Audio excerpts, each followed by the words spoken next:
Les vampires du vote électronique, et comment dire, la vérité m'a ouvert une porte. Je vais te raconter une histoire vraie, mon pote. En cherchant des prospects pour monter ma boîte, je suis tombé dans un monde parallèle, celui des vendeurs de vote électronique. Et laisse-moi te dire un truc, dans ce milieu, les informaticiens, c'est des vampires. Pas ceux de la nuit, non, ceux de la facture. Les mecs dorment le jour, codent la nuit et te sucent le budget avec le sourire. Je voulais comprendre comment fonctionnent ces plateformes de vote en ligne, pour les CSE, les entreprises, tout ça.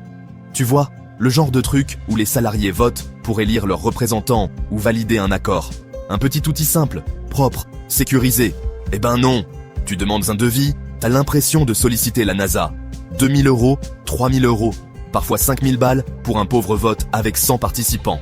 Et là, les gars t'expliquent. Oui, mais attention, c'est certifié RGPD, conforme à la norme ISO, avec chiffrement quantique, double audit et serveur hébergé dans un bunker en Suisse. Mes frères, je veux juste faire voter des employés sur l'emplacement du sapin de Noël, pas organiser un référendum constitutionnel.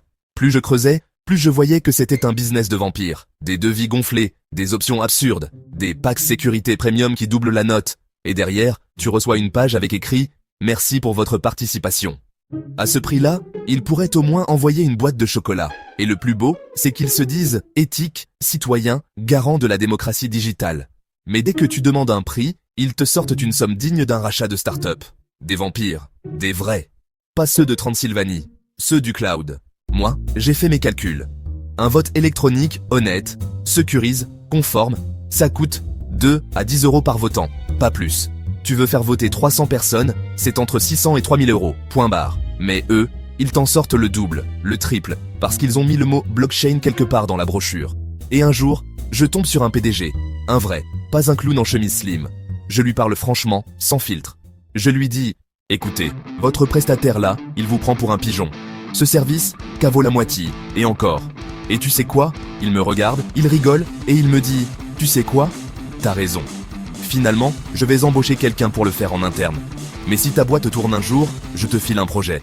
Parce que t'es le premier à me parler vrai. Bam. Pas de baratin, pas de PowerPoint, pas de bullshit corporate. Juste la vérité. Et ça, apparemment, c'est devenu révolutionnaire. Parce que dans ce monde où tout le monde vend du vent à 3000 balles le souffle, être honnête, c'est devenu une arme secrète. Morale de l'histoire. Ouais, y a des vampires dans la tech. Ils te vendent la démocratie numérique, mais ils t'envoient tout la facture en enfer. Ils parlent de transparence, mais leurs devises sont écrites en brouillard. Mais quand t'oses dire tout haut ce que tout le monde pense tout bas, tu gagnes du respect. Et parfois, un futur contrat. Moralité.